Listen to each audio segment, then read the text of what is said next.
The bowl slipped from Alira's hands and shattered on the stone floor, and before the sound even finished echoing, Martha's fingers closed around her wrist, like a trap snapping shut. "You clumsy, worthless girl," Martha hissed, dragging her back from the table where the feast was being prepared. "Today of all days. The Alpha King is coming within the hour, and you choose now to break my good dishes?" Alira did not pull away.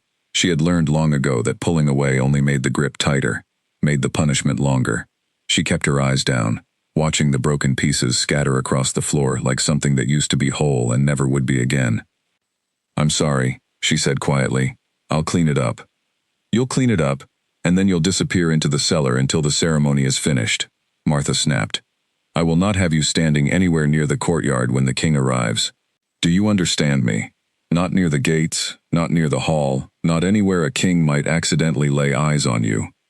Around the kitchen, the other girls exchanged glances, some smug, some pitying, none brave enough to speak up. Alira was used to this too.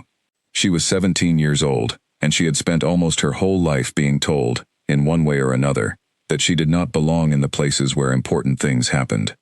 She knelt and began gathering the broken pieces of the bowl, her fingers moving quickly, carefully, avoiding the sharp edges out of habit rather than fear. Fear was something she had worn down to almost nothing over the years, the way water wears down stone. What was left in its place was something quieter and harder to name, a tiredness that lived in her bones. "Why does it matter so much?" one of the younger kitchen girls whispered to another, not quite quiet enough. "If she's seen." "She's not going to the selection anyway." "Because Martha says bad luck follows her," the other girl whispered back. "Because of her parents. Because nobody ever came to claim her into a pack, not even after all these years. People say wolves who reject an omega like that, there must be a reason." Alira's hands did not slow, though the words landed exactly where they were meant to land, deep and quiet, in the part of her that still hoped, foolishly, that one day the whispering might stop. It never did.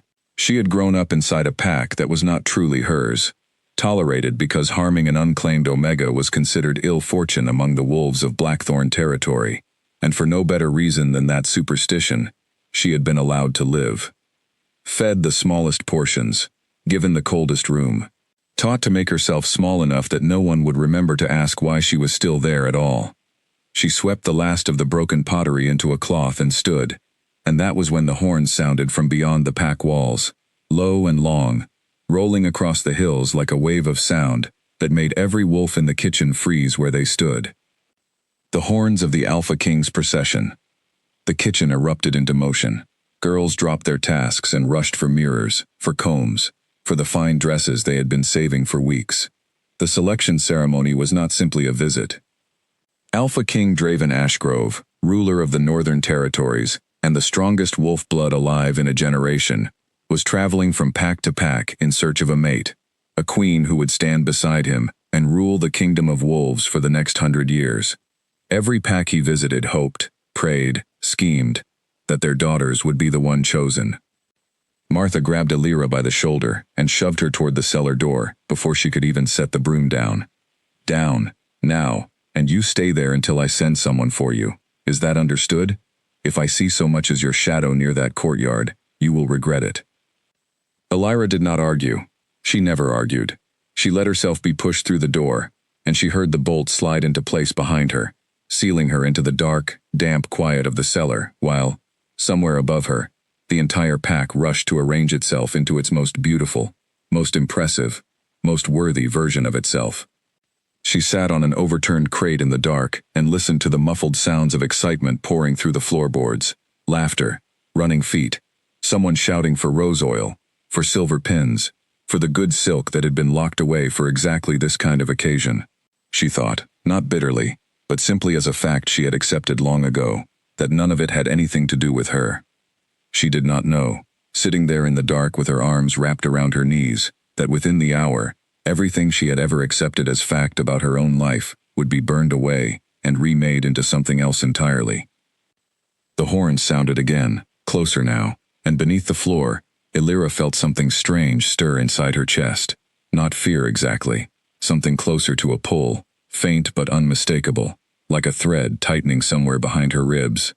She pressed her hand flat against her chest and frowned into the darkness, wondering why, for the first time in years, her heart was beating like it expected something to happen. Above her, the courtyard gates groaned open. The Alpha King had arrived. Draven Ashgrove rode at the head of his procession with the kind of stillness that made lesser wolves lower their eyes without being told to. He was not a man who needed to announce his power. It moved with him, quiet and enormous, the way weather moves ahead of a storm. Behind him rode his personal guard, a dozen warriors chosen from his own bloodline, and behind them came the carriage bearing his advisor and oldest friend, Edwin, who had traveled with him to every pack on this long, exhausting search for a mate that, so far, had produced nothing but disappointment. Draven dismounted in the courtyard and let his gaze pass, without much interest, over the assembled crowd. Pack leader Halvard Blackthorn stepped forward with his family arranged around him like a display, his 3 unmarried nieces, dressed in their finest colors, each one straining not to look as desperate as she felt.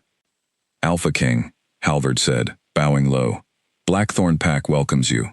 We are honored beyond words that you have chosen to grace us with your presence." "I have not chosen anything yet," Draven said, his voice flat, tired, in a way that had nothing to do with the road behind him. "Show me the hall." It was the same in every pack. The same nervous introductions, the same rehearsed compliments, the same parade of hopeful faces, each performing a version of themselves designed to please him. He had begun, months ago, to feel less like a king searching for a queen, and more like a judge, presiding over an endless trial, where every candidate was guilty of trying too hard. Edwin fell into step beside him as they crossed the courtyard. "You look thrilled," he said dryly. "I look like a man who has shaken 400 hands this season, and remembers none of the faces attached to them. Perhaps this pack will surprise you." "Perhaps," Draven said, though he did not believe it, and some part of him, the wolf beneath the man, had already gone quiet and watchful, in the way it always did, when it expected nothing. They were led into the great hall, where the feast tables groaned, under more food than the pack could reasonably afford, an obvious effort to impress. Draven took his seat at the head table without ceremony and let the introductions begin, one hopeful girl after another, each one curtsying, each one offering some small gift or compliment, each one watching his face for some flicker of interest that never fully arrived. It was during a lull between introductions, while Halvard was occupied berating a servant for a wineglass filled too slowly, that Draven's wolf lifted its head inside him for no reason he could name.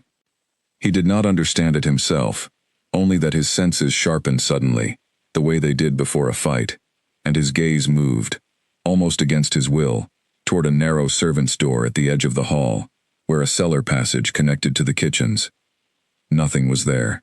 No one had opened the door. And yet, deep beneath the floor, in the dark of the cellar, Elira had felt the same thread pull tighter, and without understanding why, she had risen from the crate and pressed her palm against the cold stone wall, as though she could feel something moving on the other side of it, something enormous and familiar, though she had never in her life met anything like it. She told herself it was nerves. She told herself it was the noise of the ceremony bleeding down through the floor, playing tricks on a girl who had spent too many years alone in the dark. She sat back down, wrapped her arms around herself again, and waited, the way she always waited, for the world above her to finish its business and forget she existed. She did not yet know that the world above her had already begun, quietly and without permission, to remember. Hours passed, or what felt like hours, in the airless dark of the cellar. The muffled music from the hall rose and fell, punctuated now and then by bursts of laughter that seemed to belong to a different life entirely. Elira's stomach ached with hunger, but she had learned not to mind that either. She busied herself instead with small, useless tasks, straightening the crates, sweeping dust into neat little piles with her hands, because there was no broom down here, anything to keep her mind from drifting toward the ache behind her ribs that refused to fade. She was gathering a stack of empty jars when the bolt on the cellar door finally scraped back, and Clara's face appeared in the gap, pale and urgent in the candlelight. Clara was the only person in Blackthorn Pack who had ever treated Elira like a person rather than a problem. She was a few years older, a kitchen worker like the rest, but there was a softness in her that the years of hard work had never managed to grind away. "Elira," quick, Clara whispered. Martha needs an extra set of hands in the kitchen passage. The wine has run low, and half the serving girls have lost their heads over the king's guards. Come on. Before she remembers, she told you to stay down here. Elira hesitated. She told me to disappear. She told you to disappear from the courtyard, Clara said, already tugging her toward the stairs. The kitchen passage is not the courtyard. Hurry, before I lose my nerve for lying to her. It was, Elira would think later, the smallest decision in the world. A tray of wine, a narrow passage between the kitchen and the edge of the great hall, a door she was never supposed to walk through, opened by accident because Clara needed an extra pair of hands and did not think twice about which pair she asked. The passage was dim, lit only by a few low candles, and it ran along the back wall of the hall, separated from the feast by a heavy curtain that muffled most of the noise from inside. Elira balanced the tray carefully, her eyes on her feet, thinking of nothing more complicated than not spilling anything a second time that night. She did not see the curtain move. She did not see the tall figure step through it, drawn by some restless instinct he could not name, needing air, needing a moment away from the endless parade of hopeful faces in the hall.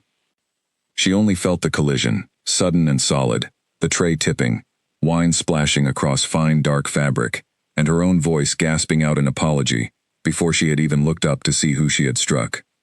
I'm so sorry. I didn't see you. I wasn't looking. Please, let me. She looked up. And the words died in her throat. Draven Ashgrove stood in front of her, wine soaking into his sleeve, his golden eyes fixed on her face with an intensity that made the air in the narrow passage feel suddenly too thin to breathe. For one long, suspended moment, neither of them moved. Elira felt the strange pull in her chest surge into something unbearable, a rope drawn taut and singing, and she watched, stunned, as something shifted behind the king's eyes, something that looked almost like recognition, almost like relief, almost like a man who had been searching a very long time for something he had just, impossibly, found. Behind him, Edwin had followed through the curtain and stopped short at the sight of his king standing frozen in a servant's passage, staring at a girl in a plain gray dress, with wine soaking into the floor between them. Draven, Edwin said carefully. Is something wrong? Draven did not answer him. He was still looking at Elira, and Elira, who had spent her whole life learning how to disappear, found for the first time that she did not know how. Who are you? Draven said quietly, and it was not really a question. It was something closer to a demand the universe itself seemed to be making of her, and Elira, standing there with an empty tray in her shaking hands, understood with a slow, sinking certainty that whatever her life had been until this moment, it was already, quietly, irrevocably, over. Elira, she managed, her voice barely above a whisper. My name is Elira. I work in the kitchens. I'm so sorry about your sleeve. I wasn't watching where I was going. I'll fetch a cloth right away. She bent to gather the fallen tray, desperate for something to do with her hands, but Draven crouched at the same moment, and their fingers nearly touched over the scattered cups, and Elira felt the strange pull in her chest tighten again, sharper this time, unmistakable, undeniable, a rope pulled taut between two people who had never met, and yet somehow already knew each other, in a language older than words. Leave it, Draven said quietly. His voice had changed, the flat tiredness gone from it, replaced by something low and focused, that made Edwin's eyebrows lift behind him. Someone else will clean this. I don't understand, Elira said, straightening slowly, still clutching the empty tray to her chest, like a shield. I really am sorry. I'll go. I shouldn't have been in this passage at all. Martha will. Martha, Draven repeated, and something in the way he said the name, cold and quiet, made a chill run down Elira's spine. The pack matriarch. Is that who told you to disappear into a cellar during my visit? Elira's mouth went dry. She had not said that out loud. She had not said anything about the cellar at all. And yet the king looked at her as though he had heard every word she had not spoken, as though something in the air between them carried more than sound. I should go, she said again, and this time she did step back, retreating toward the kitchen passage, every instinct she had built over 17 years of survival screaming at her to become invisible, to vanish before whatever was happening here could grow into something she could not escape. Wait, Draven said, and though his voice was not raised, It landed with the weight of a command that no wolf in his kingdom would have dared to ignore. Alira stopped without meaning to, her body obeying, before her mind had agreed to it, and she hated, distantly, how easily it had happened. Edwin stepped forward, his sharp eyes moving between his king and the trembling servant girl, with the kind of careful attention that had kept Draven alive through a dozen political disasters over the years. "My lord," he said carefully, "perhaps this is a conversation better had after the ceremony concludes." "Find out who she is," Draven said, not taking his eyes off Alira. "Her full name, her pack status, everything." "Draven. Now Edwin."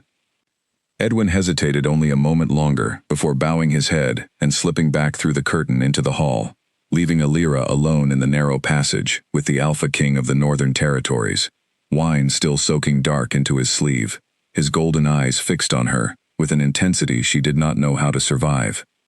"Please," she said quietly, and her voice shook despite every effort to keep it steady. "I don't know what I've done, but whatever trouble I've caused, I promise it wasn't intentional. I'll take whatever punishment Martha decides. I only ask that you not involve yourself, my lord." "It isn't worth a king's attention." Something in Draven's expression shifted at that, softened in a way that looked almost like pain. "You think you've caused trouble," he said slowly. "By existing in a hallway I happened to walk through. I spilled wine on you." "That is not what I meant." Before Alira could ask what he did mean, footsteps sounded from the kitchen end of the passage, and Martha appeared around the corner, already scolding before she had fully registered the scene in front of her. "Alira, what in the world is taking so—" The words died in her throat the instant she saw who stood across from the girl she had spent years training to make herself small. Martha's face drained of color, then flushed red, then settled into a careful, terrified neutrality that Alira had never seen on her before. "Alpha King. Forgive me, I didn't realize you had wandered from the hall. Alira, get back to the kitchens at once. You have no business troubling our guest." "She is not troubling me," Draven said, and his voice had gone cold in a way that made even Martha, who ruled the kitchens like her own small kingdom, take an involuntary step backward. "I asked her to remain." "Of course, my lord, of course. Whatever you wish." Martha's eyes flicked to Alira, with a warning so sharp it might as well have been spoken aloud. "Though I should mention, she is nobody of consequence. An orphan we took in out of pity, nothing more. I'm sure there are far more suitable young women waiting in the hall for your attention." Alira felt the familiar sting of those words, an orphan we took in out of pity, but she had heard some version of them so many times in her life that the sting had grown dull, worn smooth like a stone rubbed by years of water. What surprised her was the flash of something dark and furious that moved behind Draven's eyes as Martha spoke, gone almost as quickly as it appeared, banked back down beneath the careful control of a man who had spent his whole life learning to master his temper in public. "Leave us," he said to Martha. "My lord, truly, if there is any concern, I can have her removed from the property entirely. No trouble at all. We would never wish for anything to interrupt the ceremony." "I said leave us." Martha left. She did not run, because running would have looked undignified, but it was close enough to running that Alira nearly laughed despite the fear tightening in her chest, despite everything strange and impossible happening around her in the space of a single evening. When they were alone again, Draven turned back to her, and for a long moment he simply looked at her, as though trying to solve some puzzle only he could see the shape of. "Do you feel it?" he asked finally, quietly. "Whatever this is, this pull, tell me honestly. I need to know I am not imagining something that isn't there." Alira's throat tightened. She could have lied. Lying would have been easier, would have let her slip back into the kitchens and vanish into the safe, small life she had built for herself out of necessity. But something about the rawness in his voice, the way a king who commanded armies and kingdoms sounded almost afraid of her answer, made lying impossible. "I feel something," she admitted softly. "I don't know what it is. I've never felt anything like it before." Draven exhaled, a long, slow breath, as though he had been holding it for longer than the last few minutes. "It has a name," he said. "Among wolves, it is called the mate bond. I did not expect to find it here. I did not expect, if I am honest, to find it at all. I have visited 11 packs this season and felt nothing, not even a flicker, and I had begun to believe I never would." "That's not possible," Illyra said, shaking her head, taking another step back despite the wall now pressed against her shoulders. I'm not. I don't have a pack, my lord. I don't have a family name. I don't have status. I don't have anything to offer a king. There must be some mistake. There is no mistake in a bond like this, Draven said, moving closer, slow and careful, the way one might approach something wild and easily frightened. It does not care about status. It does not care about pack politics or family names, or anything the world outside this passage has decided matters. It only cares about this. He touched his own chest, briefly, where the pull lived beneath his ribs, just as it lived beneath hers. And it has chosen you. Illyra felt tears prick unexpectedly at the corners of her eyes, and she blinked them back furiously, embarrassed, overwhelmed, unable to fully believe what she was hearing. 17 years of being told she was nothing, an omen, a burden, a girl no pack wanted, and now a king stood in front of her insisting that some ancient bond between wolves had looked at every woman in this territory and chosen her. Why me? She whispered, and it was not a challenge, it was a genuine question. The question that had lived at the center of her whole life. Out of everyone, why would it choose the Packless girl? Draven's expression softened into something gentler than she had yet seen on his face. I don't know, he admitted, but I intend to find out, and I intend to do it properly, in front of everyone in that hall, so that no one in this pack ever again mistakes you for someone of no consequence. Illyra's stomach dropped. My lord, please, you can't mean that you would.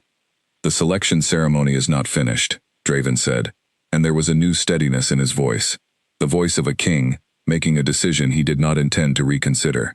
I have not yet chosen a mate in front of the assembled pack. I intend to do so tonight. They'll never accept it, Illyra said, panic rising fast now, faster than the strange warm pull in her chest could soothe. Martha will find a way to stop it. The elders will say I've bewitched you. They'll say anything to keep it from happening. You don't understand what they think of me here. I understand precisely what they think of you, Draven said, and for the first time, something like real anger flickered openly across his face, not at her, but at the pack itself, at Martha, at every voice in Blackthorn territory that had spent 17 years teaching a mated wolf's true partner that she was worthless. And I intend to make certain, publicly and permanently, that their opinion no longer holds any weight over your life. Edwin returned then, slipping back through the curtain with a folded paper in hand and an expression of careful, controlled alarm. He glanced at Illyra, then at Draven, and seemed to read the entire situation in the set of his king's jaw. Draven, he said quietly, a word, alone, if you would allow it. Draven held Illyra's gaze a moment longer, as though reluctant to let even a few feet of distance grow between them, now that the bond had settled into place, before finally stepping back toward the curtain with Edwin. Wait here, he told her. Please, I will not be long.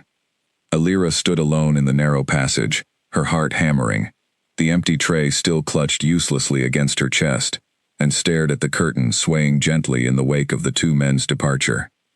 On the other side of that fabric lay a hall full of nobles and hopeful young women, and a pack leader who had spent years teaching her that she did not belong anywhere important.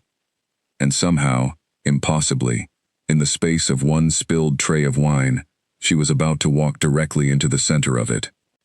On the other side of the curtain, Edwin kept his voice low, though the tension in it was unmistakable. Draven, think carefully before you do this. A public claiming, tonight, of a girl with no pack, no lineage, no allies in this territory.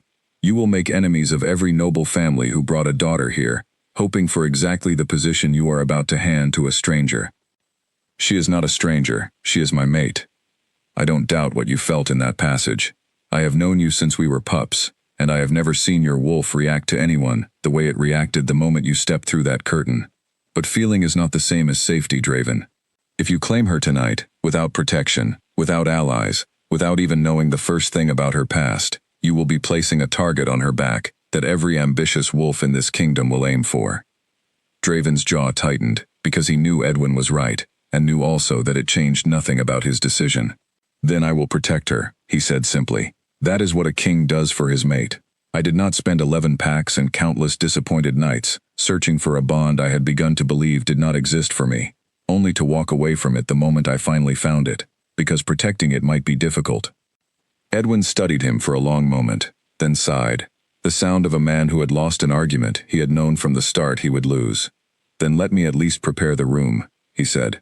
Give me a few minutes to quiet the worst of the shouting before it starts. And Draven, whatever happens in that hall tonight, know that I will stand beside you regardless. I know, Draven said, and for the first time since arriving at Blackthorn Pack, something that might have been hope moved behind his tired golden eyes.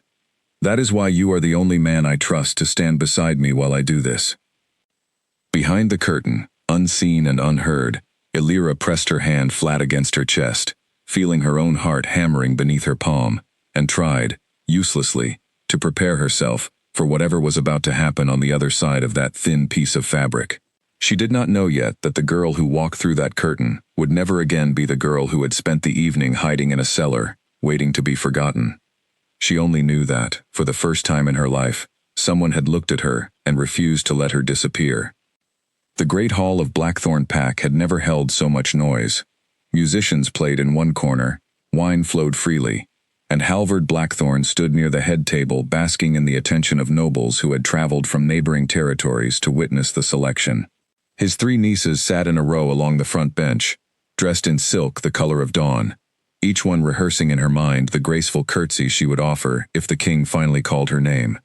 None of them noticed Edwin slip quietly to the front of the hall and murmur something to the musicians, who let their song trail off into an uncertain silence. None of them noticed the way the guards near the doors straightened, the way something in the air of the room shifted, charged, expectant, the way it does in the moment before a storm finally breaks.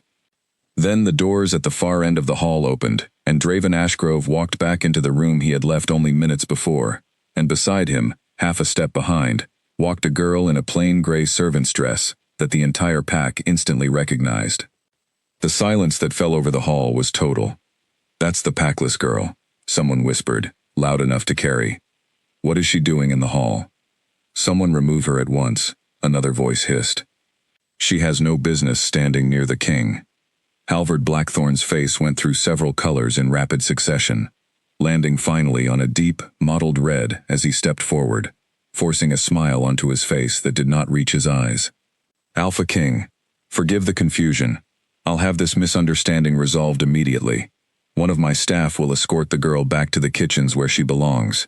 She will not be escorted anywhere, Draven said, and his voice, though not raised, carried to every corner of the silent hall, with the ease of a man used to being obeyed without question. I asked her to walk beside me, and she will remain beside me for as long as I wish it. Illyra stood very still, her hands clasped tightly in front of her, to keep them from shaking, and forced herself to lift her chin, to meet the hundreds of staring eyes, rather than shrink beneath them, the way 17 years of instinct screamed at her to do. Somewhere in the crowd she caught sight of Clara's face, pale with shock but also, unmistakably, shining with something like hope, and somewhere near the front, she caught sight of Martha, whose expression had curdled into something close to horror. My lord, Halvard said again, his voice strained now. I don't understand. If this is some jest, it is not a jest. Draven's gaze swept the room slowly, deliberately, resting for a moment on each of the hopeful young women who had spent the evening waiting to be chosen, and something in his expression, not cruel but final, told them all, before he had even said the words, that none of them would be leaving tonight as his queen. I came to this territory, as I have come to 11 territories before it, searching for the mate bond that wolves are promised but rarely find. Draven continued, his voice carrying easily through the silent hall. I had begun to believe it was not meant for me. Tonight, in a servant's passage behind that curtain, I found it. Not among the daughters seated in your finest silks, not among the candidates your pack prepared for weeks in anticipation of my arrival. I found it in a girl your pack tried to hide in a cellar. A ripple of scandalized murmurs moved through the crowd. Halvard's face had gone from red to a sickly white. My lord, that girl has no lineage, he said, his voice rising with something close to desperation now. No pack mark, no family standing, no dowry to speak of. She was taken in out of charity, when her parents died, and even that generosity has been questioned by many in this hall who believe misfortune follows her. surely a king of your standing cannot seriously consider. Are you telling me? Draven interrupted, his voice dropping into something quiet and dangerous that made even Halvard fall silent. That this pack has spent years treating an innocent girl as a curse, based on nothing more than superstition and cruelty. And you expect me to find that a point in your favor, rather than a mark against you? Halvard opened his mouth and closed it again, finding no safe answer. From near the front of the hall, one of Halvard's nieces, a sharp-featured young woman named Priya, who had spent the whole ceremony convinced the crown would be hers, stepped forward with her chin lifted defiantly. My lord, with respect, how can you be certain what you felt was truly a mate bond, and not some trick? People say strange things happen around that girl. Perhaps she has done something to you.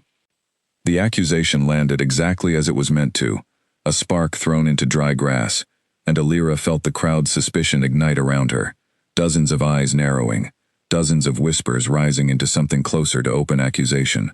She had heard versions of this before, the same tired story wrapped in new words: cursed girl, unnatural girl, girl who brings misfortune wherever she goes, and some old, tired part of her almost expected the ground to open beneath her feet the way it always had, expected to be swallowed once more by the shame this pack had spent years teaching her to carry. But Draven did not let the accusation stand for even a moment. A mate bond cannot be forced, faked, or conjured by any trick known to wolf or witch, he said, his voice cutting through the murmuring crowd like a blade. Every wolf in this hall knows that. If you are suggesting otherwise, you are either ignorant of your own kind's nature, or you are deliberately spreading a lie in hopes of protecting your own ambitions. Which is it? Priya's face flushed, and she said nothing further, retreating half a step back into the safety of the crowd. Draven turned then, fully, to face Alira, and something in the hall seemed to hold its breath along with her. I know this is sudden, he said, quieter now, meant for her, though every ear in the hall strained to hear it. I know you have spent your whole life being told you are worth nothing, and I know that tonight, I am asking you to stand in front of the very people who taught you that lie, and trust a stranger who claims the opposite. I will not force this bond on you. If you tell me, here, in front of everyone, that you do not wish to pursue it, I will honor that, and I will personally see to it that this pack never again treats you as anything less than a wolf deserving of respect and protection. Alira's throat tightened. She thought of the cellar, of the years of scraps and coldness, and whispered curses, of Martha's grip on her wrist, and Halvard's dismissive glances, and the thousand small cruelties that had shaped every day of her life since her parents died. And she thought too of the strange, undeniable warmth that had bloomed in her chest the moment she collided with this stranger in a narrow passage, a feeling so foreign and so overwhelming that she still did not fully have words for it. I don't know how to be a queen, she said honestly, her voice trembling but audible in the silent hall. I don't know anything about ruling a kingdom, or standing beside a king, or any of the things a girl in my position is supposed to know before she's asked a question like this. Neither did I, the first time someone asked me to rule, Draven said, something almost gentle breaking through the formal weight of his voice. I learned, you would learn too, and you would not learn it alone. Alira looked past him, briefly, at the sea of faces watching her, Martha's horror, Halvard's fury, Priya's wounded pride, and Clara's quiet, hopeful smile, shining through all of it, like a single candle in a dark room. She thought of every night she had gone to sleep believing she would spend her whole life exactly where she had started, unwanted, unclaimed, packless. And she thought of the strange, fierce warmth still glowing steady in her chest, refusing to be talked out of existence, no matter how impossible the whole situation seemed. Then I accept, she said, and though her voice shook, it did not break. I accept the bond. The hall erupted. Halvard shouted something about protocol and proper procedure that no one bothered to listen to. Priya burst into furious tears and was ushered from the hall by two of her sisters. Somewhere near the back, an elder pounded his cane against the floor demanding order, though whether he wanted order restored in favor of the announcement or against it, no one could quite tell through the chaos. Martha stood frozen near the kitchen doorway, her face a mask of disbelief, watching the girl she had spent years teaching to be invisible stand at the center of the most important announcement Blackthorn Pack had witnessed in a generation. Draven raised a hand, and though the gesture was simple, the noise in the hall dropped away almost instantly. old habits of obedience running deep, even in a room full of scandal. I, Draven Ashgrove, Alpha King of the Northern Territories, claim Illyra as my mate, before this pack and all its witnesses, he said, his voice ringing clear and final through the hall. Let any wolf who challenges this claim understand that they challenge me directly, and let any wolf who has treated her with cruelty in the years before this night understand that those days are finished. He reached for Illyra's hand, and she let him take it, feeling the warmth of his fingers close around hers, steady and sure, in a way that made the trembling in her own hands finally begin to ease. From the shadows near the far wall of the hall, half hidden behind a pillar, and largely unnoticed in the chaos of the announcement, a young noblewoman named Seraphine watched the entire scene unfold with an expression of perfect, practiced calm that hid, completely, the storm building underneath it. She had traveled 2 days to attend this selection, confident, as she had been confident of almost everything in her life, that the crown would eventually find its way to her. She had prepared for this moment for years, cultivating alliances, learning the histories of every noble pack in the Northern Territories, positioning herself as the obvious, sensible, powerful choice for any king seeking a queen who could truly help him rule. And instead, the crown had gone to a servant girl who could not even set a wine tray down without spilling it. Seraphine's fingers tightened slowly around the stem of her wine glass as she watched Draven lead his newly claimed mate from the hall, the crowd parting around them in a mixture of awe and disbelief. She did not shout, she did not weep, as Priya had. She simply watched, memorizing every detail of the girl's face, filing it away with the same cold, patient calculation she applied to every problem in her life. She had not come this far, sacrificed this much, only to lose everything to an unclaimed nobody, with a pretty accident of fate. Whatever the mate bond claimed to promise, Seraphine told herself quietly, bonds could be broken, claims could be undone, and Packless girls who rose too quickly had a long, well-documented history of falling even faster, especially when someone patient and clever enough decided to help them fall. She set down her wine glass, smoothed the front of her gown, and began, already, to plan. The journey to the Alpha King's territory took 3 days, and Illyra spent most of it staring out the carriage window at unfamiliar hills rolling past, still only half believing that any of it was real. Draven rode alongside the carriage rather than inside it, insisting he needed to keep watch on the road, though Illyra suspected, from the way he glanced back toward the window every few minutes, that watching the road was not his only reason. Edwin rode with her instead, and over the course of the journey, Illyra learned that beneath his careful, formal manner lived a dry sense of humor and a genuine loyalty to Draven that had clearly been tested and proven many times over the years. He has never done anything like this before, Edwin told her on the second day, watching the passing countryside with the practiced ease of a man who had made this journey many times. In all the years I have known him, I have never seen him make a decision that fast, about anything, let alone something as significant as a mate claim. Do you think it was a mistake? Illyra asked quietly, unable to help the question, though she had promised herself she would stop asking it. I think, Edwin said carefully, that a bond like the one I watched settle over both of you in that hall does not care whether the rest of us think it convenient. But I will tell you honestly, Illyra, because I think you deserve honesty more than comfort. The road ahead of you will not be easy. There are wolves in Draven's court who will resent you for exactly the same reasons Blackthorn Pack resented you, and some of them have far more power and patience to act on that resentment than a pack matriarch ever did. Illyra thought of Martha's furious, humiliated face as they left the hall, and of the cold, calculating expression on the noblewoman near the pillar, a face she had noticed only briefly, but had not been able to forget since. I don't know how to fight people like that, she admitted. You won't have to fight alone, Edwin said. That is the difference now. Whatever comes, you will not be facing it from a cellar, with the door bolted behind you. The Alpha King's territory, when they finally arrived, was larger and grander than anything Illyra had imagined.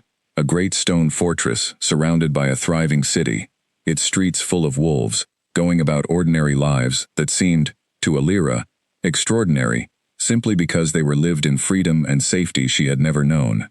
She stepped down from the carriage into the courtyard of Draven's home, with her heart hammering, painfully aware of every eye that turned toward her, every whisper that followed her across the stones. Draven was there instantly, offering his arm, his presence steady beside her in a way that made the whispers a little easier to bear. "They will grow used to you," he murmured, as they walked toward the great doors. "It will take time, but they will." Alira wanted to believe him. But she had spent 17 years learning exactly how long and how deep cruelty could run when people decided a girl did not belong somewhere, and 3 days of kindness from a king, however genuine, had not yet taught her how to fully trust that this place would be different. The weeks that followed were a slow, careful process of learning an entirely new life. Draven assigned her a tutor to teach her the histories and customs of court, a patient older wolf named Agnes, who had served the Ashgrove family for decades, and who, unlike most of the court, seemed to look at Alira not with suspicion, but with a strange, watchful curiosity Alira could not quite explain. "You remind me of someone," Agnes told her one afternoon, during a lesson on the Northern Territory's old treaties, her eyes lingering a moment too long on Alira's face. "Someone I knew a long time ago. Forgive an old woman's rambling. It's likely nothing." Alira wanted to ask more, but Agnes had already moved briskly back to the lesson, and something in the older woman's expression told her it was not a conversation to press just yet. It was not only Agnes who noticed. Wherever Alira went in the fortress, she caught fragments of the same unsettling reaction. Court members pausing mid-sentence to stare at her a beat too long, servants exchanging glances she could not decode, an old guard near the eastern gate who had gone pale the first time he saw her cross the courtyard and had avoided her ever since. She mentioned it to Draven one evening, hesitant, unsure whether it was worth troubling him with something so vague. "You're not imagining it," Draven admitted, his expression thoughtful and, Alira noticed, faintly troubled. "I've noticed it too. I've begun asking Edwin to look into it quietly. There is something about your face, something about your bearing, that seems to stir memories in the older members of this court. Memories no one seems willing to speak plainly about." "Memories of what?" "I don't know yet," Draven said, "but I intend to find out." While Alira settled slowly, carefully, into her new life, Seraphine had not been idle. She had returned to her own territory, following the selection, humiliated in front of the political alliance she had spent years cultivating, and had spent the following weeks nursing that humiliation into something colder and far more dangerous than simple wounded pride. She wrote letters. She called in old favors. She began, patiently, to assemble a network of allies among the court members who had never fully trusted Draven's sudden, unprecedented claim. Wolves who worried what it meant for the kingdom's stability to have a queen with no lineage, no allies, and no proven loyalty, beyond the word of a mate bond that only she and Draven could truly confirm existed at all. Chief among these allies was a court advisor named Nolan, ambitious and quietly resentful of the influence Edwin held over the king, who saw in Seraphine's fury an opportunity to weaken a rival while advancing his own position. "The bond is not the problem," Nolan told her, during one of their careful, private meetings in a townhouse, far from the fortress's watching eyes. "Mate bonds cannot be argued with, not directly. But a bond only matters if the king's court, and the king's people, believe the mate deserves the crown. Undermine that belief, patiently, quietly, and the bond becomes irrelevant. A king cannot rule with a queen his own court refuses to accept. And how do you propose we undermine belief in a girl the entire kingdom already knows was claimed publicly, by the king himself, in front of witnesses?" Nolan smiled, slow and unpleasant. "Every girl has a past, Lady Seraphine, even one raised in obscurity in a minor pack territory, especially one raised in obscurity. Orphaned young, no clear record of her parents' deaths, no pack willing to formally claim her for 17 years, despite the customs that usually govern such things. Doesn't that strike you as strange? A girl that unwanted, in a world where even distant relatives typically absorb orphaned wolves into their households out of obligation if nothing else." Seraphine's eyes narrowed with interest for the first time since her humiliation at the selection. "You think there's something buried in her past?" "I think," Nolan said carefully, "that no one becomes that thoroughly unwanted by accident. Someone decided, a long time ago, that this girl and her family were better forgotten. I intend to find out who, and why. And once we know, Lady Seraphine, we will have far more effective tools than simple gossip and wounded pride." Back at the fortress, unaware of the quiet, patient conspiracy assembling itself against her in a townhouse many miles away, Elira sat in the fortress gardens with Draven, on a rare quiet evening, watching the sun set over the northern hills, and allowed herself, cautiously, to feel something close to peace. Agnes mentioned my parents again today, she told him. She still won't say what she means by it. Every time I press, she finds a reason to change the subject. Draven's expression grew serious. I spoke with her myself yesterday. She admitted, finally, that she believes she knew your mother, years ago, before your family settled in Blackthorn territory. But she claims the memory is uncertain, and she is afraid of speaking carelessly about something she cannot fully confirm. Do you believe her? I believe she is genuinely uncertain, Draven said slowly. But I also believe there is more to your family's history than a simple accident of misfortune, Elira.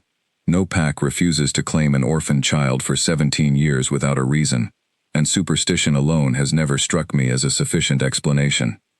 I intend to send Edwin to Blackthorn territory to look into pack records from the years surrounding your parents' deaths.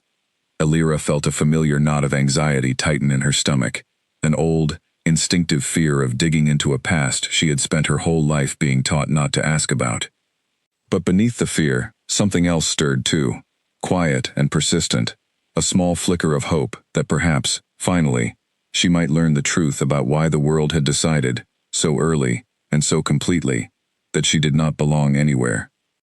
Whatever we find, Draven said, watching her carefully, it changes nothing about what I feel for you. I want you to know that clearly, before we begin looking.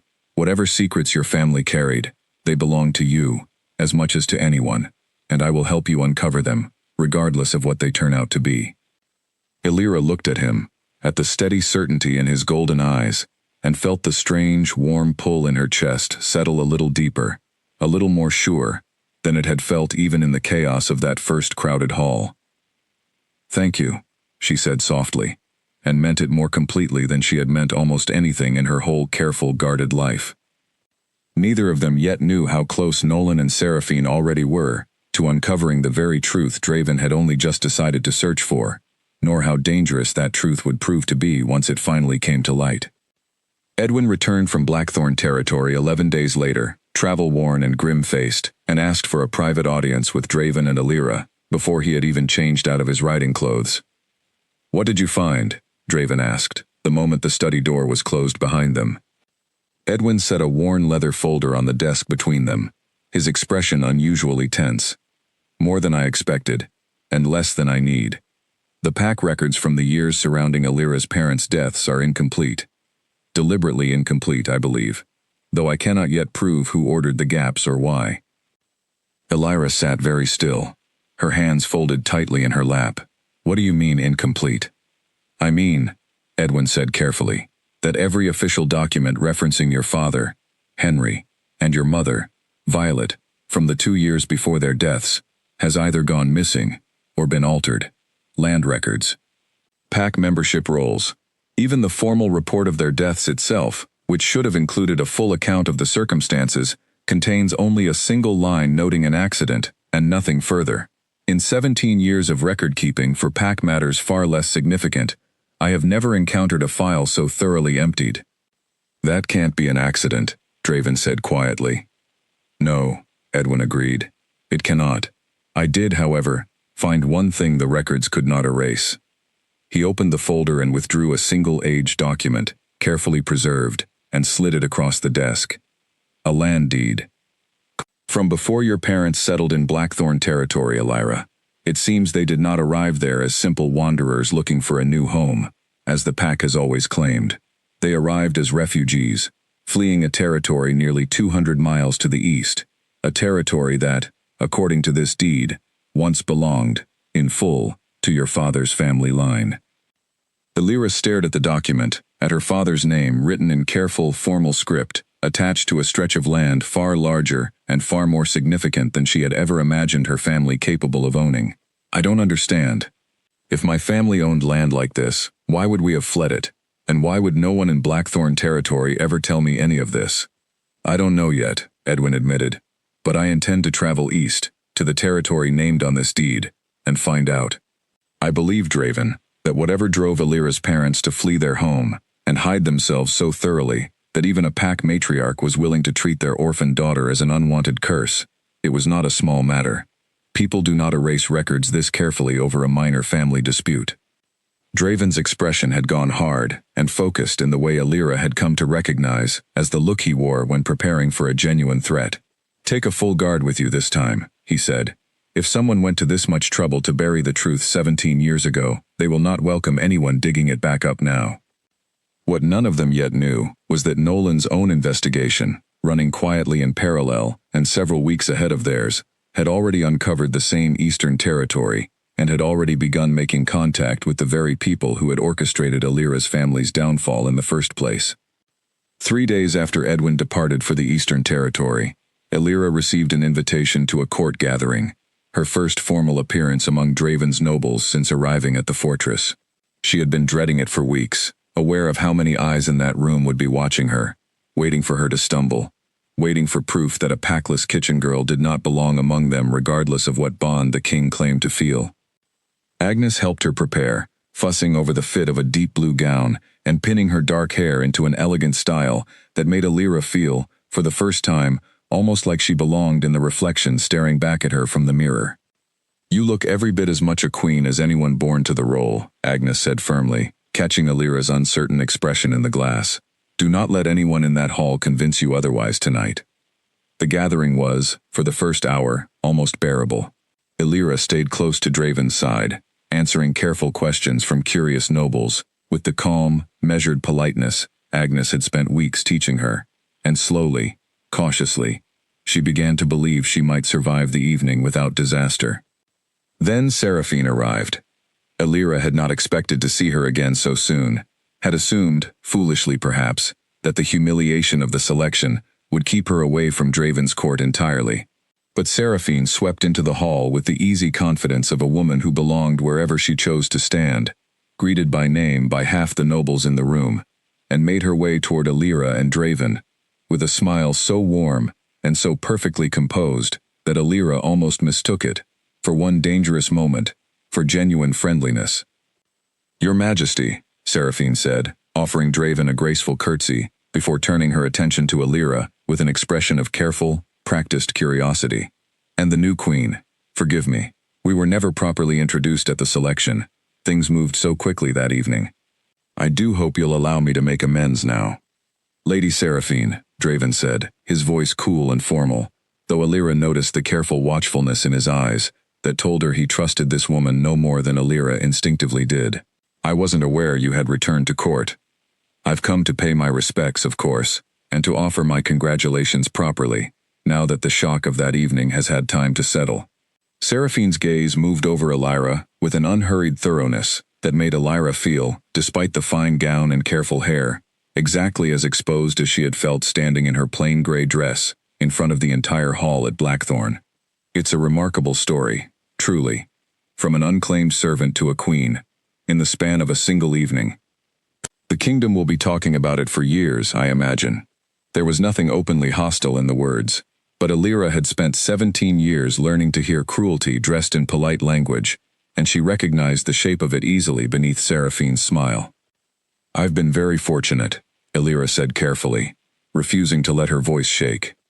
"Fortunate," Seraphine repeated, something flickering briefly behind her eyes, before the smile smoothed back into place.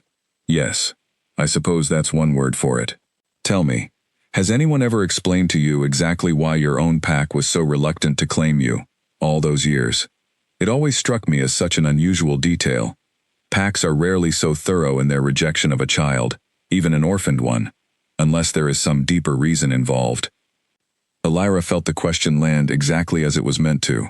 A small, precise blade slipped between the ribs of a wound that had never fully healed. She glanced at Draven, who had gone very still beside her, his jaw tight, with barely restrained anger. "That is enough, Lady Seraphine," he said quietly. "I only meant to express concern, Your Majesty," Seraphine said smoothly, unbothered, already retreating a graceful step with another curtsy. "It seems only natural to wonder about the history of the woman who will one day help rule this kingdom, but of course, I've overstepped. My apologies to you both. I hope the rest of your evening is pleasant." She glided away into the crowd, leaving behind her a small, cold silence that Draven broke by gently taking Alira's hand. "Don't let her words settle anywhere they don't belong," he murmured. "She is testing you, looking for cracks she can widen later. Don't give her the satisfaction of seeing one tonight." Alira nodded, though the question Seraphine had planted continued to echo quietly in the back of her mind for the rest of the evening, refusing to be fully dismissed. Meanwhile, far to the east, Edwin arrived in the territory named on Alira's father's land deed, and found, almost immediately, that Seraphine's ally Nolan had been there ahead of him. The local elder, an elderly wolf named Owen who had served the territory for decades, greeted Edwin with obvious wariness. "Another one asking about the old Ravensworth family," Owen said, after Edwin had explained his purpose. His eyes narrowed with suspicion. "A man came through here not 3 weeks ago asking the same questions. Well-dressed, well-spoken, claimed to represent interests in the capital. Didn't much like the answers I gave him." Edwin's attention sharpened immediately. "Ravensworth. That is Alira's true family name?" "Was," Owen said grimly, "before everything fell apart. The Ravensworth line held this territory for 6 generations, one of the oldest and most respected bloodlines in the eastern reaches. Henry Ravensworth was set to inherit leadership of this entire territory when his father passed. A good, fair man, by every account I ever heard. Then, about 18 years ago, everything changed." "What happened?" Owen's expression grew heavier still. "A rival branch of the family, cousins with a claim to the territory nearly as strong as Henry's own, accused him of crimes he never committed, forged evidence of treachery against the old Pack Council, and used it to strip him of his inheritance and drive him and his young wife out of the territory entirely. Most of us who remembered the truth were too afraid, or too powerless, to speak against it at the time. The cousins who orchestrated it took control of the territory within the year, and have held it ever since, ruling with considerably less fairness than Henry ever showed." Edwin felt the shape of the conspiracy settling into place, cold and clear.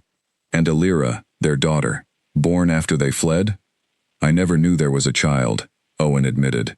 "But it does not surprise me that the family who stole this territory would have wanted her erased entirely, if they learned she survived.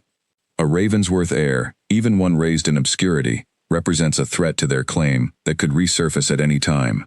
If she ever proved her lineage and pressed her birthright before the Pack Council, she could unravel 18 years of their rule in a single hearing."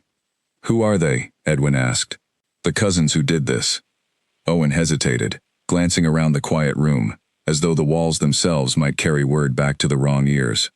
"The family goes by the name Draycott now, having distanced themselves from the Ravensworth name entirely once they took control. The current head of the territory is a woman named Seraphine Draycott." Edwin went very still, the pieces of the conspiracy locking together with sudden, terrible clarity. Seraphine, the noblewoman who had lost her bid for the crown at the selection. Seraphine, who had every reason to want Alira discredited and erased before the truth of her birthright could be discovered and pressed. Seraphine, who had likely sent Nolan to this very territory weeks earlier, for the exact same reason Edwin had come now, not to uncover the truth, but to bury it more thoroughly before anyone else could find it. He thanked Owen for his help, promised to protect his identity in any formal proceedings that might follow, and rode through the night back toward the fortress, carrying news that he knew, with grim certainty, would place Alira in far greater danger than any of them had yet imagined. He arrived 2 days later, exhausted and travel-stained, to find the fortress already in a state of quiet alarm. Draven met him in the courtyard before he had even fully dismounted, his expression tight with barely controlled worry. "Someone attempted to break into Alira's chambers last night," Draven said without preamble. "A servant discovered the intrusion before any harm was done, but whoever it was, escaped before the guards could catch them. Alira is safe, but shaken. Tell me you found something in the east that explains this." Edwin dismounted fully and met his king's eyes with grim certainty. "I found everything, Draven, and I fear our enemy is far more dangerous and far closer to court than either of us realized." Alira sat wrapped in a blanket in the fortress study, still pale from the fright of the previous night, listening as Edwin laid out everything he had learned in the Eastern Territory. She had known, somewhere deep down, that her family's silence had never been a simple accident of misfortune.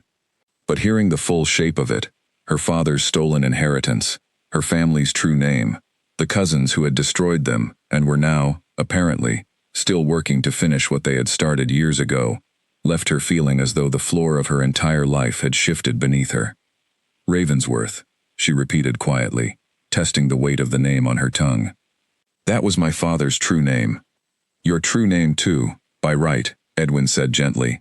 Elira Ravensworth, heir to a territory currently held under false claim by the very woman who tried to have you removed from this court through slander, and who I now believe sent someone to search your chambers last night.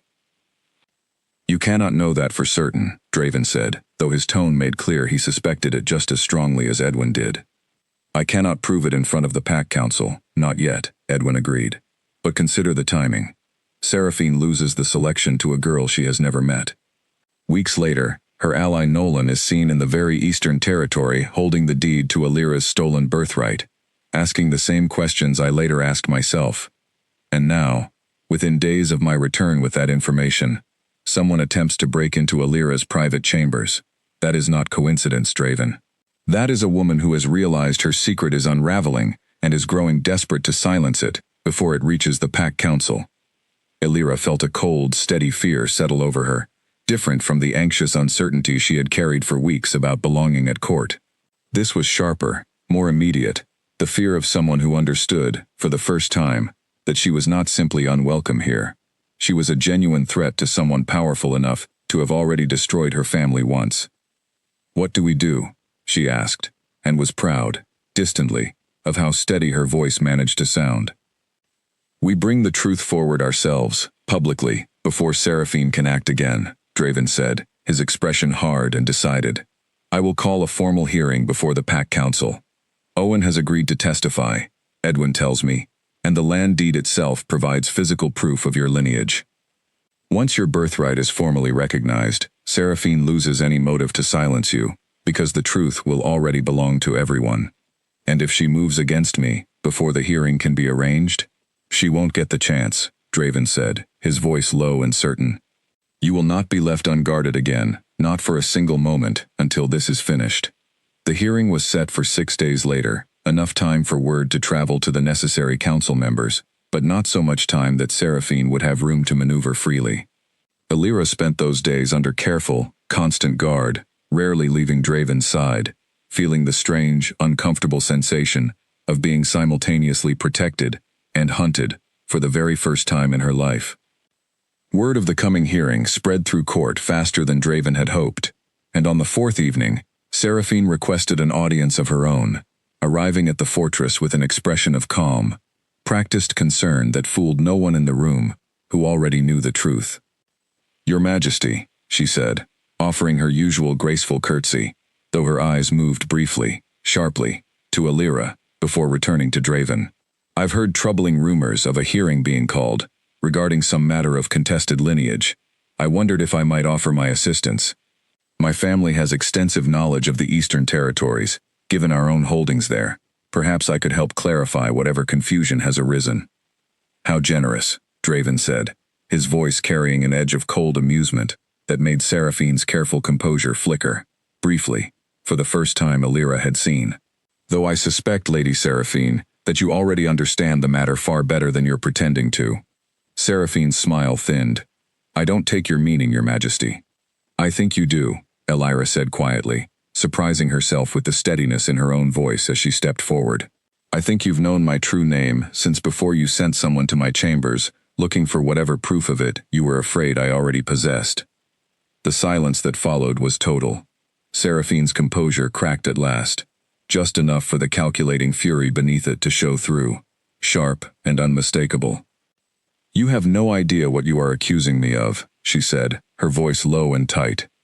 I am accusing you of exactly what your own cousin's family did to mine, 18 years ago, Elira said, and though her hands trembled slightly at her sides, her voice did not waver.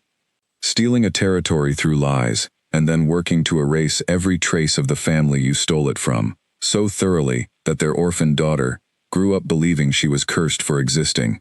Seraphine's mask fell away entirely then, replaced by something colder and more openly hostile, than anything Alira had seen from her before. "You understand nothing," she hissed. "That territory should have been mine by right, long before your weak, foolish father ever inherited it. My family corrected an old injustice, nothing more, and I will not stand here and be lectured about theft by a servant girl who stumbled into a crown she never earned."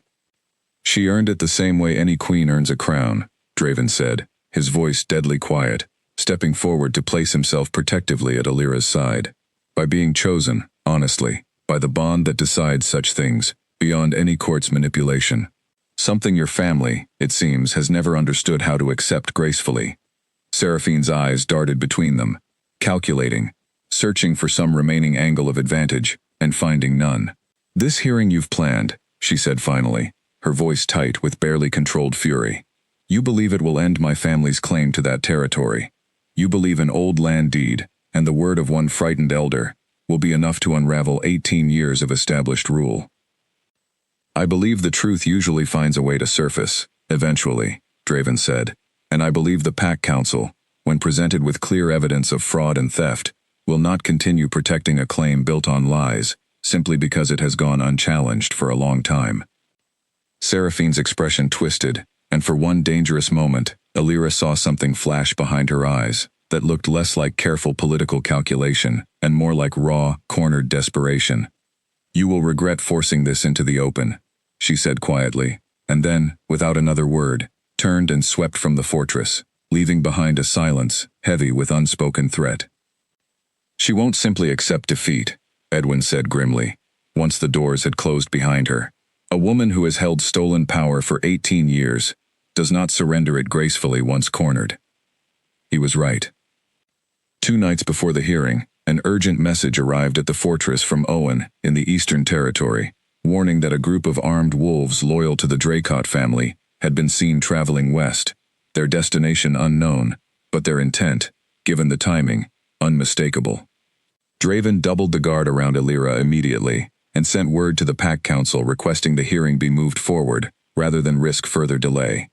The council agreed, and the hearing was set for the following morning.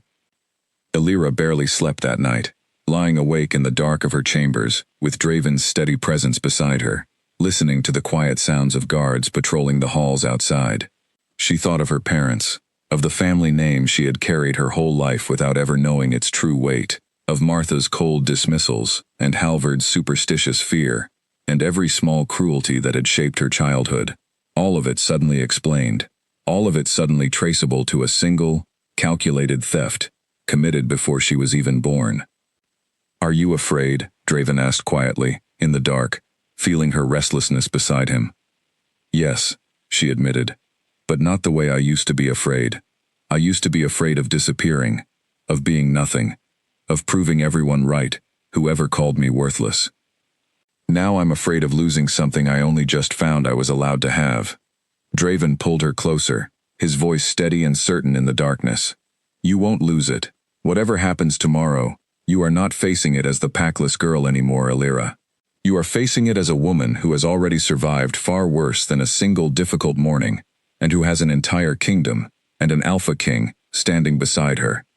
The Pack Council chamber was full the following morning. Nobles and elders from across the northern territories gathered to witness a hearing, unlike anything most of them had seen in years. Owen had traveled through the night to testify in person, and the old land deed sat displayed at the center of the council table, its faded ink carrying more weight than any of them could have guessed when Edwin first uncovered it weeks earlier. Seraphine arrived, flanked by Nolan and a small contingent of her own guards, her composure fully restored, cold and formal, though Alira noticed the tension in her jaw that betrayed the calm she was working hard to project. The hearing began with Owen's testimony, delivered carefully and clearly, laying out the history of the Ravensworth family's fall, exactly as he had told Edwin weeks before. Then came the land deed itself, examined and confirmed authentic by the council's own record keepers. Then, finally, came Alira's own testimony, her voice steady despite the hundreds of eyes fixed on her, describing the childhood of superstition and rejection that had followed her, without explanation, for 17 years. Seraphine's defense, when her turn came, was sharp and practiced, insisting the old accusations against Henry Ravensworth had been legitimate. insisting her family's claim to the territory had been earned fairly through proper council process, insisting the timing of Illyra's sudden appearance at this exact hearing was, itself, suspicious rather than simply true. But the council, weighing physical evidence against decades-old political maneuvering, and hearing the genuine, unpolished testimony of an elder, with nothing to gain from lying, found themselves, slowly, turning against her. It was in the final moments of the hearing, as the council prepared to deliberate, that the doors of the chamber burst open, and a guard rushed in, breathless, warning that armed wolves loyal to the Dracot family had been spotted at the fortress's eastern gate, apparently sent, in a final act of desperation, to seize or silence Illyra before the council could rule against Seraphine's claim. Chaos rippled through the chamber, but Draven was already moving, guards falling into formation around Illyra with practiced speed, while outside, the fortress's own defenders moved swiftly to intercept the threat at the gate. Seraphine's face, watching the commotion unfold, went pale with the sudden, dawning understanding that whatever desperate plan she had set into motion had just confirmed, publicly and completely, every accusation laid against her family that morning. "Call them off," Draven said to her, his voice cutting through the chaos with deadly calm.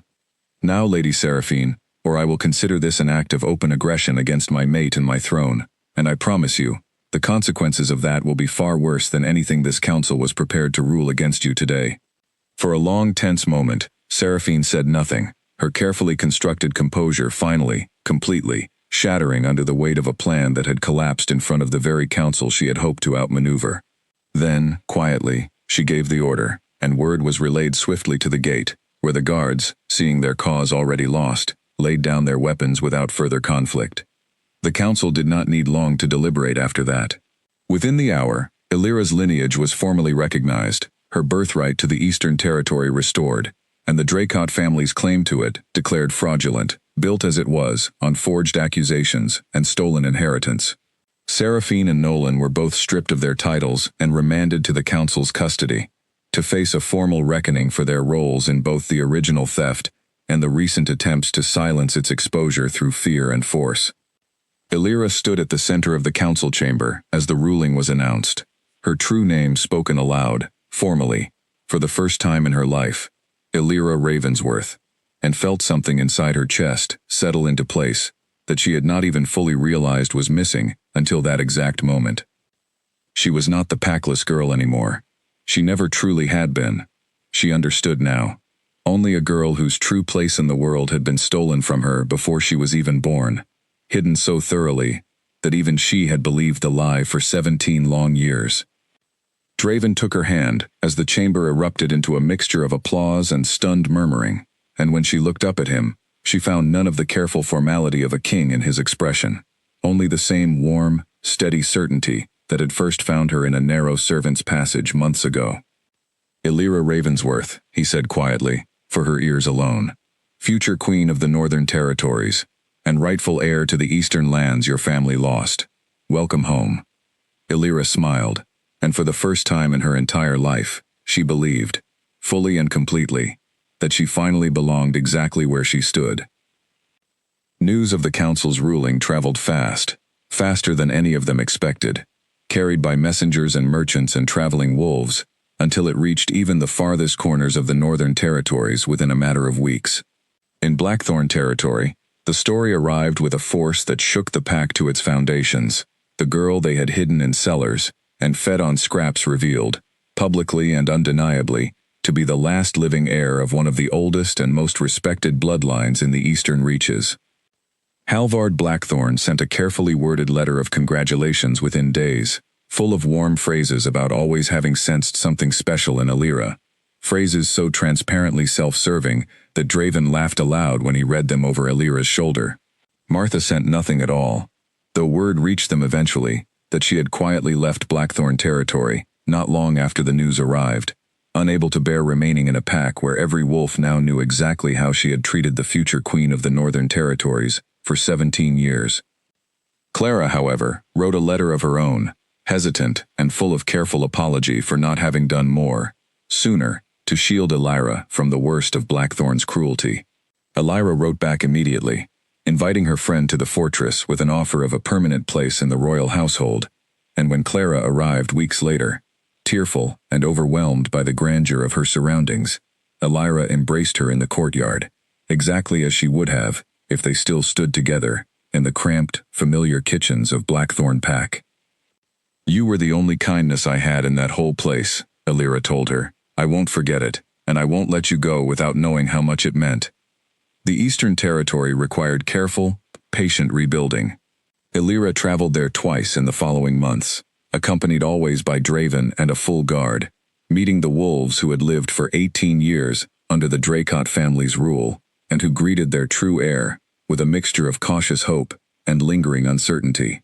She appointed Owen, whose loyalty and courage had helped uncover the truth of her lineage, as steward of the territory in her absence, trusting him to govern fairly while she continued learning the far larger responsibilities that awaited her as future queen of the entire Northern Territories. Seraphine and Nolan faced their formal reckoning before the Pack Council, 2 months after the hearing that exposed them. The council, weighing the full scope of their crimes, both the original theft that had destroyed Elira's family and the more recent, more dangerous attempts to silence her through fear and armed force, stripped them permanently of any noble standing and any claim to territory or title, sentencing them instead to exile from the Northern Territories entirely.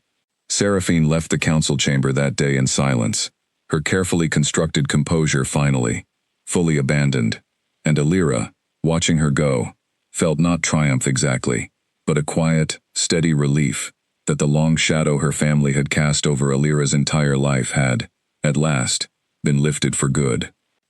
Agnes, the old tutor who had first noticed the uncanny resemblance between Elira and a woman she remembered from decades before, wept openly when the full truth finally came to light, revealing at last that she had indeed known Elira's mother, Violet, in the years before the family fled east, 2 young wolves who had briefly served together in the same minor pack household before their paths diverged. She had recognized something in Elira's face from the very first lesson, she admitted, but had been too uncertain, and too afraid of causing harm with an unproven memory, to speak of it sooner. "I should have said something the moment I suspected," Agnes told her, guilt still heavy in her voice months after the truth had come out. "I might have spared you months of uncertainty. You told me the moment you were certain enough to be useful," Elira said gently. "That's more than most people in my life ever offered me. I don't hold it against you, Agnes. I'm only grateful you remembered it all." As the months passed, Elira settled more fully into her new life, no longer the frightened girl who had stumbled through a servant's passage with a wine tray in her shaking hands, but not yet either, the fully confident queen she was still learning to become. She studied diligently with Agnes, practiced the careful diplomacy of court alongside Edwin, and slowly, patiently, began to earn the genuine respect of nobles who had once dismissed her as an unworthy accident of fate. It was not always easy. There were still whispers here and there, old suspicions that took longer to fade than official rulings alone could erase, and there were still nobles who resented the speed of her rise, regardless of how thoroughly her lineage had been proven. But Elira found, increasingly, that she no longer feared those whispers the way she once had. She had survived 17 years of far crueler treatment, armed with nothing but her own quiet endurance. Facing polite court suspicion with a king, a growing circle of loyal friends, and a rightful claim to 2 territories standing behind her felt, by comparison, almost bearable. On a clear spring morning, nearly a year after the night she had first collided with a stranger in a narrow kitchen passage, Elira stood in the fortress's great hall once more, this time dressed not in a plain gray servant's uniform, but in a gown of deep silver silk, her dark hair crowned with a delicate circlet that marked her, formally and permanently, as Queen of the Northern Territories. The hall was full. Nobles from every corner of Draven's kingdom gathered to witness the coronation, and among them, seated near the front with tears openly streaming down her face, sat Clara, who had once slipped a frightened kitchen girl through a forbidden door and changed the entire course of her life without ever fully understanding what she had set into motion. Draven stood beside Elira as the crown was formally placed upon her head, his expression carrying none of the careful, guarded distance she remembered from their very first meeting, only warmth and pride, and the same steady certainty that had never once wavered since the moment his wolf had first recognized hers, in that narrow, unremarkable passage. "A year ago," Draven said, addressing the gathered hall once the ceremony had concluded, his voice carrying easily through the silent chamber. I stood in a hall very much like this one, in a pack that had spent years teaching a remarkable young woman that she did not belong anywhere important. I told that hall then that a bond does not care about status or lineage or the opinions of those who have decided, wrongly, that someone is unworthy of love or respect. I believe that as fully today as I did then. But I am glad, for all our sakes, that the truth of her worth has since become undeniable to everyone, not only to those of us who recognized it from the very beginning. He turned to Alira, taking her hand in front of the assembled court, exactly as he had done a year earlier, in a very different hall, filled with very different intentions.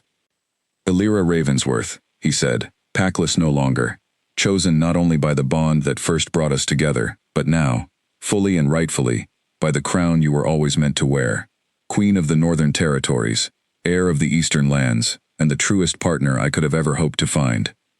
Alira looked out over the sea of faces watching her, nobles who had once doubted her, friends who had stood beside her through every terrifying revelation, and a king who had refused, from the very first moment, to let the world convince him she was worth nothing. She thought, briefly, of the cellar where she had once sat in the dark, waiting to be forgotten, certain that whatever happened above her had nothing to do with a girl the world had already decided did not matter. She had been wrong about that. She understood now, as completely and as permanently as a person could be wrong about anything. The world had not decided she did not matter. A handful of frightened, ambitious people had simply worked very hard to make her believe it, for reasons that had nothing to do with her own worth, and everything to do with protecting a theft they had never had any right to commit in the first place. She was not, and had never truly been, the Packless girl everyone wanted gone. She was Alira Ravensworth, and she had finally, fully, come home.